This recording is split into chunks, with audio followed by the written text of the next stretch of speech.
When you partner with Axon, you immediately gain access to a full range of products and solutions designed to meet the complex needs of today's grower. We carry all major brands and sizes of tires and wheels. We specialize in large diameter wheels for large equipment. We have one of the largest OEM replacement wheel inventories in North America. Known for extreme flotation setups, duals, and triples, we have wheels for all makes and models of tractors, sprayers, combines, and grain carts. If we don't have the wheel in stock, we'll custom build, sandblast, and paint in-house. There isn't a more vast inventory in North America dedicated to helping dealers move more iron. With facilities on the West Coast and in the heart of the Midwest, leverage our 230,000 square feet of indoor inventory to solve any problem a grower may have. Move more iron with Axon.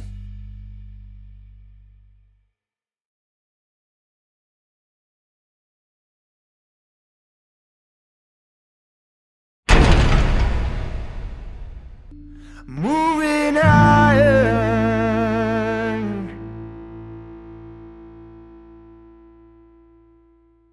Hello and welcome to Moving Iron Podcast. I've got Alan Hoskins back on here, and he is I don't know why I struggle with this every time you come on here, Alan. I even have it written down and I can't even read it right. President, National Sales Director. How's it's not that hard either, Casey. It's not like it's in French or something like that. I don't know why I struggle with it every time you come on here. But Alan is with American Farm Mortgage, and I appreciate you coming on, man. How you doing, bud? I'm doing well, Casey. Thanks for having me back again. I appreciate it. I love having you on, man. The cool thing about when you come on, we have a podcast before the podcast, and one of these days we'll record. I was going to secretly start recording that way. That way we catch it all. But we had some good conversation to start with. A lot of crazy things happening right now if you look at what's going on. And I mean crazy in the fact of how the market has reacted to what the Fed did. We had that Fed meeting here earlier this year. Federal Reserve comes out and says, we're going to pump the brakes, kind of watch what happens here. We're not going to raise rates in November. We do have the December meeting coming up here. And all they said was, we're not raising rates. Mm-hmm. Didn't say anything else. Didn't say, hey, we're going to lower rates, or this is the last time we're raising rates. Never didn't say anything.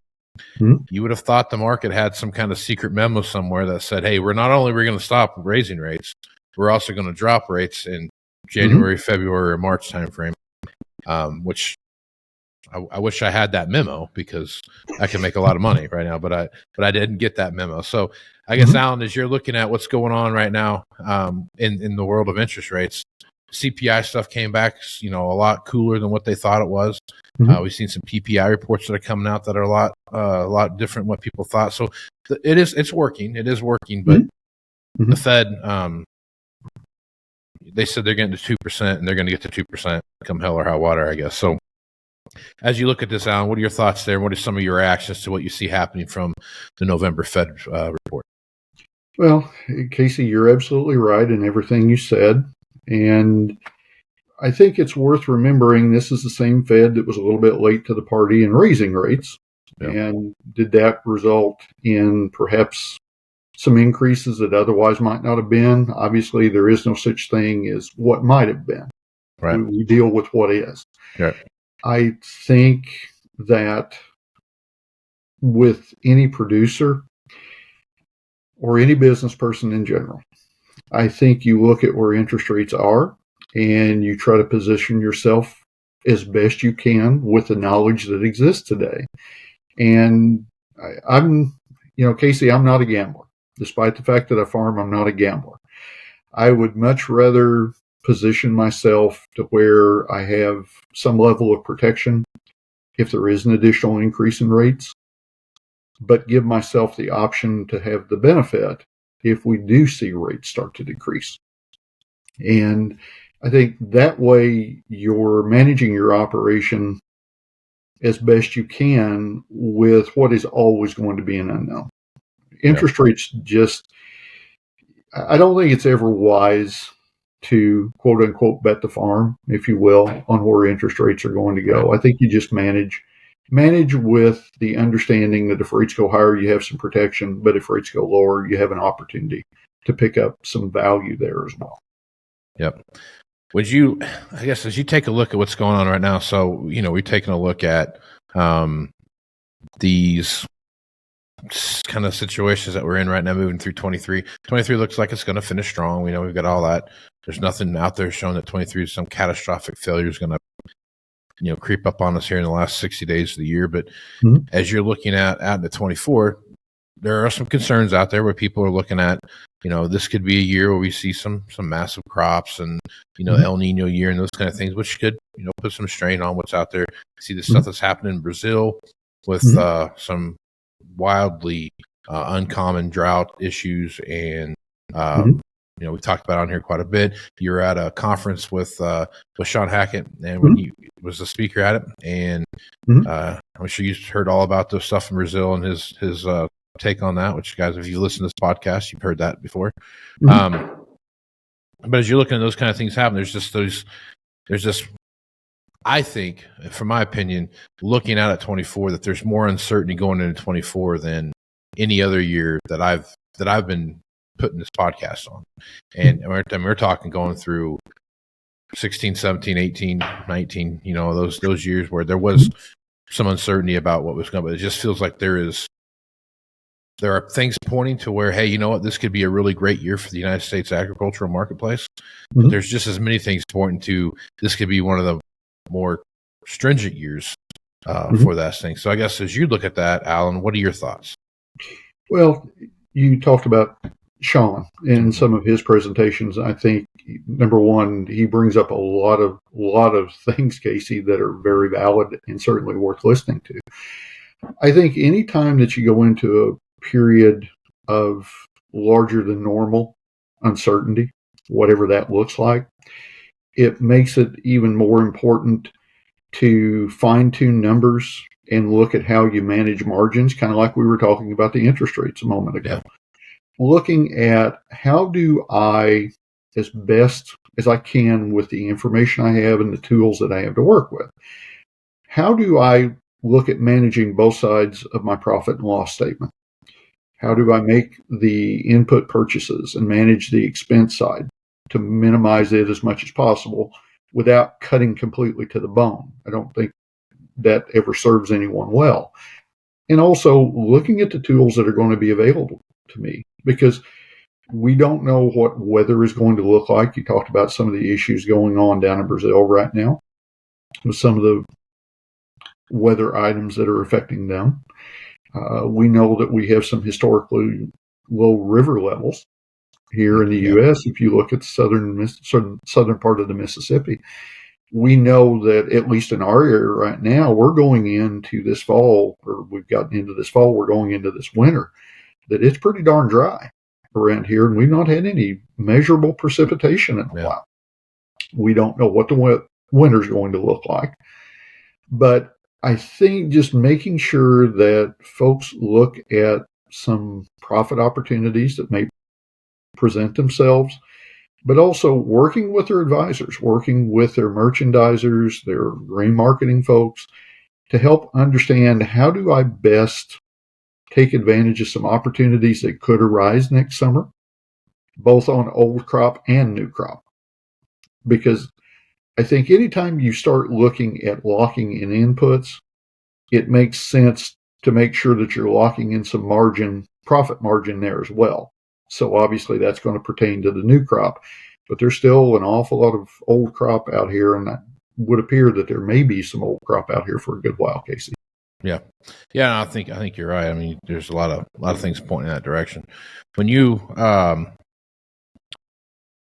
so here's when I actually called you about this one, and this was some ideas I was bouncing around in my head working with a guy.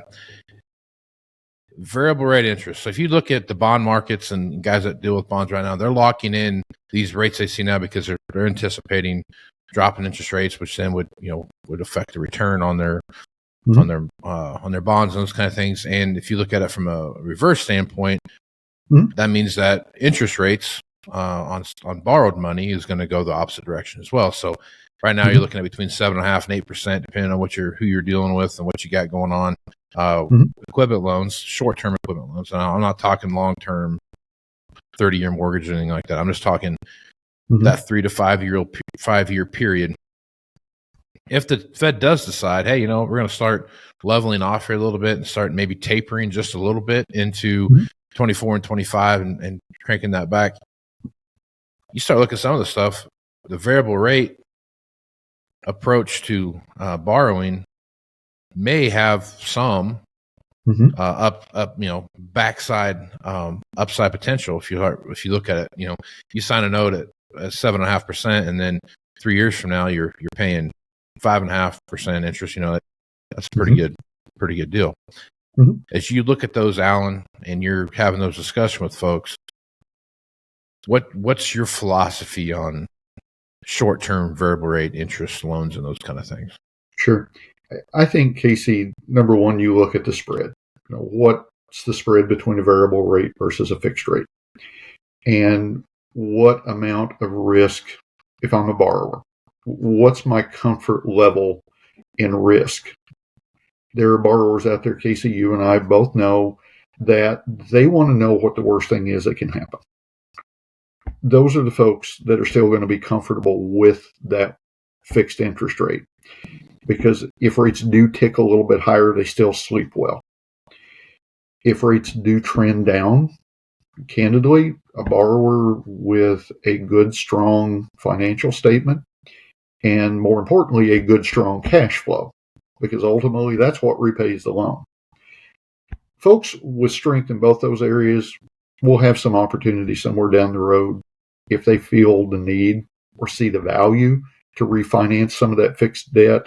If rates do drop, they're going to have the opportunity to do that. So that's another arrow they have in their quiver, to where they can get the comfort level they have today by going ahead and locking in that rate, but knowing that maybe a year or two down the road, if rates do drop significantly, then they can look at refinancing that debt. Now, if rates drop a half a point, candidly, the juice may or may not be worth the squeeze in that particular instance to redo that. Yeah. So I think, as every borrower is an individual, each one of them, they have different trigger points that are important to them. And I think that's where they discuss the options with whoever it is they're working with about what happens if rates drop. And I do go fixed rate. What are my options? Same way with the folks that are a little more comfortable on the variable side. The only difference between them and the folks that like the fixed interest rates, those folks know they're going to get a benefit if the rates go down automatically, but they may pay a little premium to do that if rates did tick up a little bit more. So it goes back to the comfort level of the individual, I think, Casey, as much as anything. And understanding before you sign the loan documents, regardless of fixed or variable, make sure you understand, are there prepayment penalties? So that if you lock in a rate, if you want to refinance it, is there going to be a penalty? Make certain you ask that question if you're locking in a fixed interest rate. On the variable side, are there any caps on this? How frequently does it reprice? Annual repricing is a whole lot different. If you look back over the past 12 months, if you'd had a loan that was annually repriceable, depending upon when you signed that document, you would have been cushioned against some of those rates. So understand the repricing frequency and the prepayment penalties, I think, are the two key things in today's environment where you really want to understand your document before you put your signature on it. Yeah. So that kind of brings up the next one too, is as you look what's going on with interest rates and say stuff does start to decline, what are your thoughts on how leasing fits into that structure if we go back down to a quote unquote lower interest rate environment? Well, I think it depends on the tax needs, or what would benefit the person the most from a tax perspective. Because if what they need is a more of an immediate tax benefit, but also some ongoing tax benefit, that leasing may be a little better fit for them, because it's going to allow, depending upon how the lease is structured, it's going to allow them to have a pretty straight line deduction over the not a pretty, they will have a straight line deduction over the term of that lease. Whereas, you know as well as I do, when you buy, if you're using the Section 179, you're getting it today, but you're sacrificing in the future from that. Now, that's the tax side of it. The cash flow side, honestly, again, goes back to the type of lease it is. What kind of buyout is it going to have at the end? So I think it makes sense to look at both of those things, because I don't like to see people make financial decisions solely based upon tax consequences, because that can end up affecting them from a cash flow perspective a lot worse than they may have imagined. And you sure don't want to find that out after the fact. Yeah, no, that is a very good point, because sometimes I find myself doing that.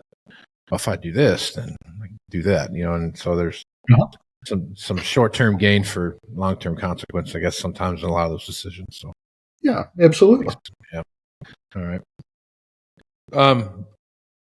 As you take a look at some of the stuff that you see when it comes to, I know we got a long ways to go before we get into crop insurance and those kind of things for next year and those kind of things, but there's a lot of talk of drought and those kind of especially out my neck of the woods this coming year. It's supposed to be a little bit wetter, kind of your neck of the woods, so those kind of situations are going to pop in there. But as you look at historically, kind of as you look at from a lender's perspective, and again, there's a long time before they start setting these rates for what that looks like. But what kind of planning do you anticipate to see some of your customers go through when they start looking at, hey, I'm going to assume a few things here, but I'm going to look at some of these variable or these varying instances that may have come up, and how these, if things kind of stayed the same, how's that going to change my crop insurance needs or not, or how am I protected in that comparatively? I guess, what are your thoughts there as you look at some of that stuff long term? Well, first and foremost, Casey, you're bringing up a point that is all too infrequently thought of at this time of year. And I commend you for asking this question, because it is something that does need to be factored in, I think, even at this time of year. I would really urge people to be sitting down with their crop insurance agents right now, looking at the tools that are out there, because candidly, there's some products available today that weren't available even 2 or 3 years ago. You're absolutely right in what you said about some of the discussion you hear is about some potential drought in different areas. I think most of the folks in the Midwest remember 2012 all too well. And we certainly, while that turned out to be a pretty darn profitable year for a lot of folks, it was strictly due to crop insurance. And Casey, I know of a couple of cases in particular where some guys made some crop insurance decisions going into that year that they missed out on a 7-figure check simply because they changed what they had done historically. Now, again, I'm not advocating do what you always do. I'm not saying that at all. But what I am saying is understand what products are out there. There's some higher coverage levels available. And Casey, I know that there's still a few people out there. I think it's a lot less than it used to be, but there's still a mindset out there among a few people that crop insurance is not a good thing because I don't get my money back. I don't think they have the same thought when they buy insurance on their combine or their house. Right.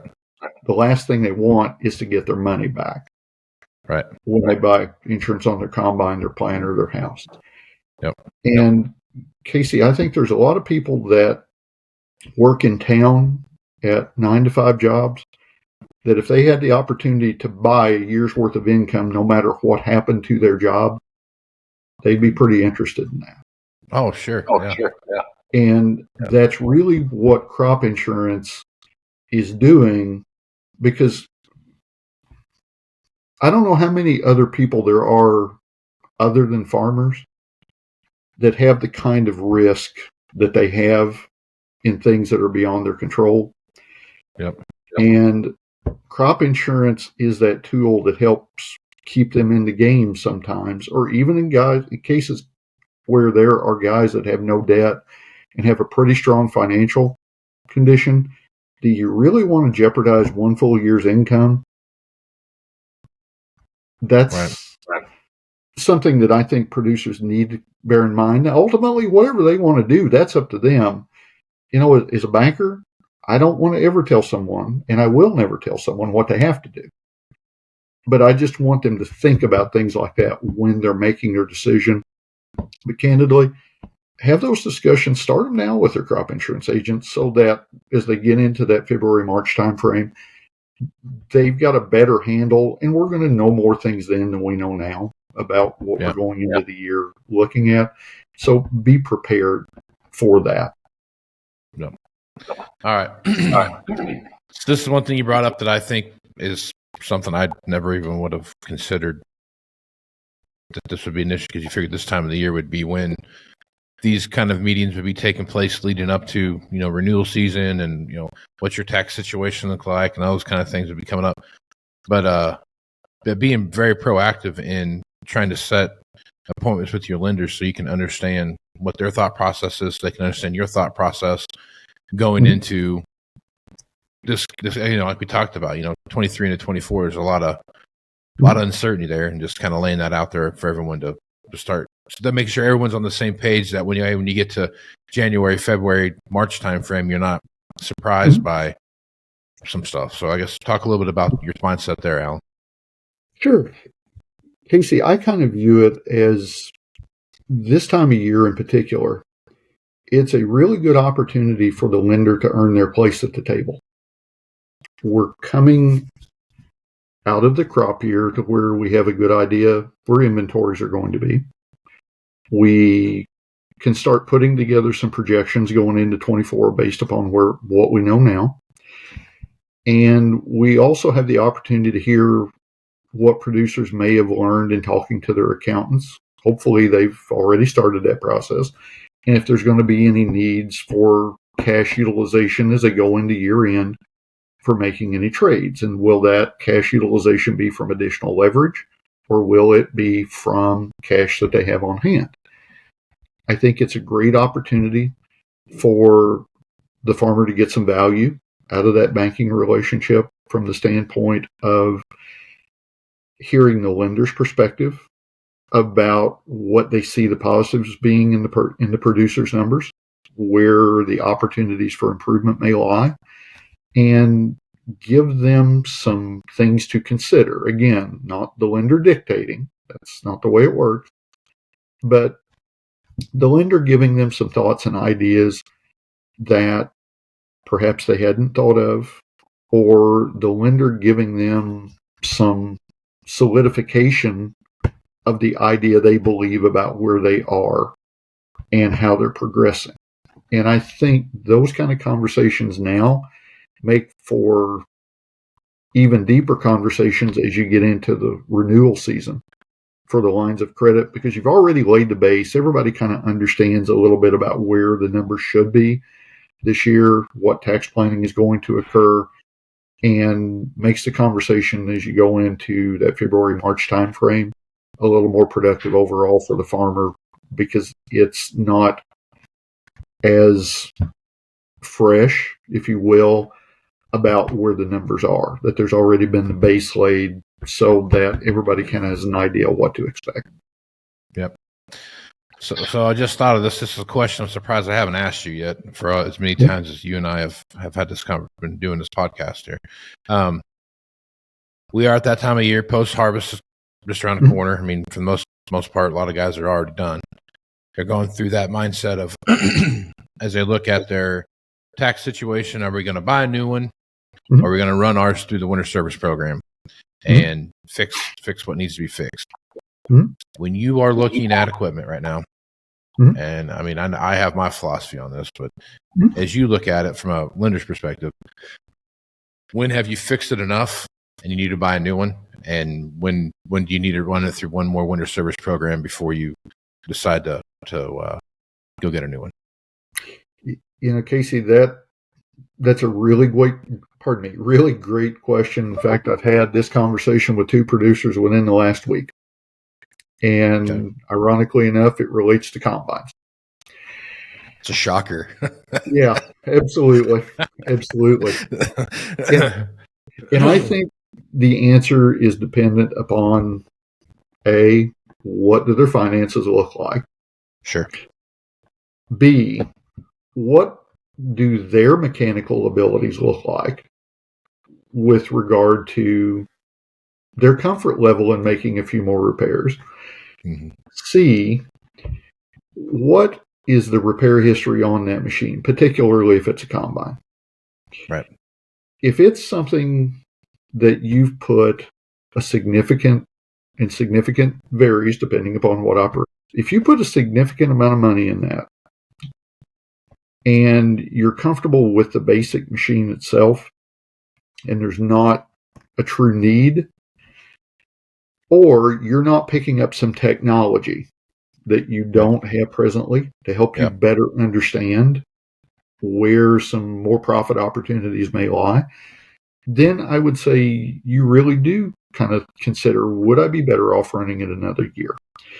We've seen a little bit of change, Casey. You and I have talked about this. We've seen a little bit of change in the used equipment market, particularly on combines, if you will. Yeah, a little bit.